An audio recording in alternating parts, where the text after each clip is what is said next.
Rightio, how you going? I've probably got the most anticipated shoe of 2023 in my hands. I've done a workout, I've done a few races in this shoe now, and I've decided to post a review. Haven't done one of these in a while. If you haven't watched my videos before, my name's Matthew Hanson.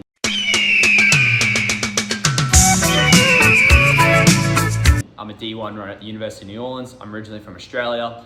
Why you should also listen to me, I'm fairly good at the sport, and also I worked at two sports stores back home, one being the Athlete's Foot, which do a lot more like specialist running shoes, that kind of stuff. I've also built an extensive range of running shoes and more specifically super shoes. As you can see around me, I've pretty much tried every brand and most models. I also paid for this shoe myself, so you're getting a very honest review here. With that said, we'll get into the specs of the shoe and whether or not you should pick this up over some of the other super shoes, which you might be able to get a little cheaper, especially these bad boys, NextPercent 2s, which I got this pair for $96 before the NextPercent 3s came out. Diving into the specs of the shoe, you've still got the same 40mm in the heel, 32 in the forefoot as the previous model. One thing about the shoe though is it feels a little bit less aggressive.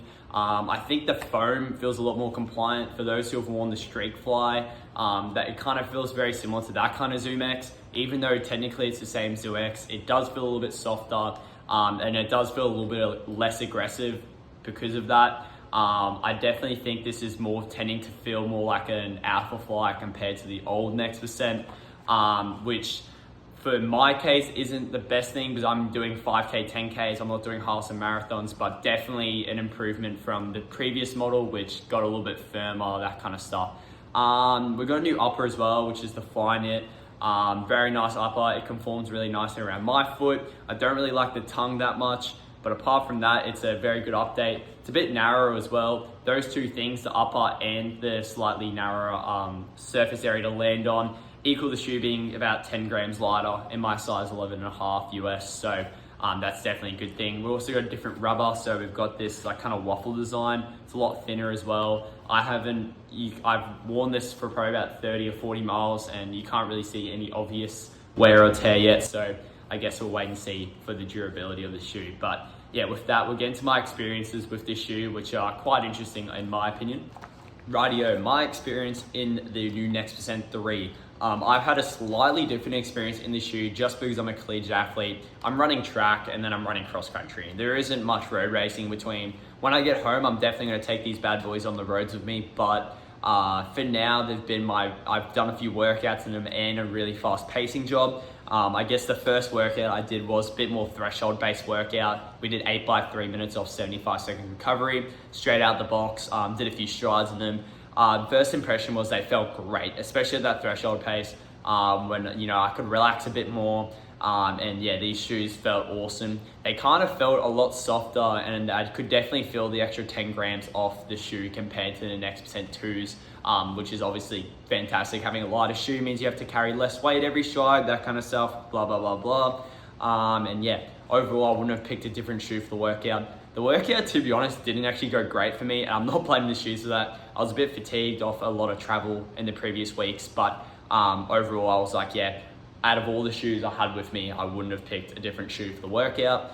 Going on to a different workout than the shoe, this one was a very race-specific workout. So we were at Houston, Texas this previous weekend where I was pacing the 5K through 3K. And I was running right on my 5K pace. So I was running 70s, 69s for the lap, which is, yeah, obviously pretty quick. And as soon as I started the pace job, I was like, oh, yeah, definitely would appreciate some spikes right now.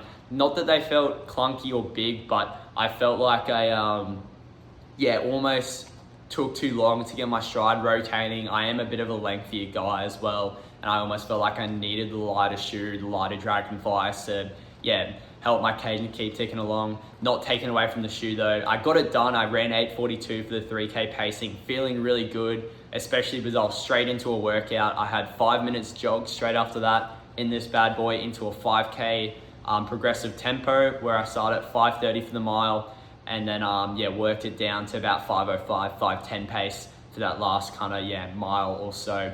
and the shoes felt great. Same thing, wouldn't have picked a different shoe. Definitely a favorite out of all the shoes I own.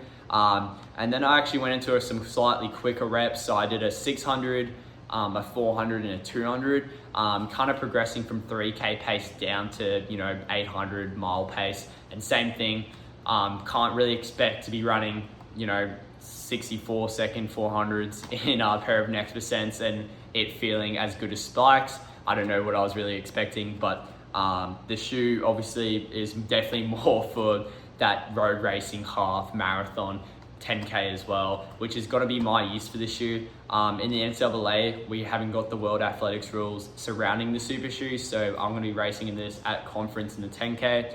I have obviously a few other shoes I could pick from, and just based on the things I was talking about, I think 10K pace might be a sweet spot for me in this shoe. I am definitely a really high complier to the super shoe, so yeah, this would be my race shoe for the 10K at conference. 166. Santan from the football ex-AJ. Man, me stick with a pen like JK. True say I ain't really a drinker, but I got love for brandy like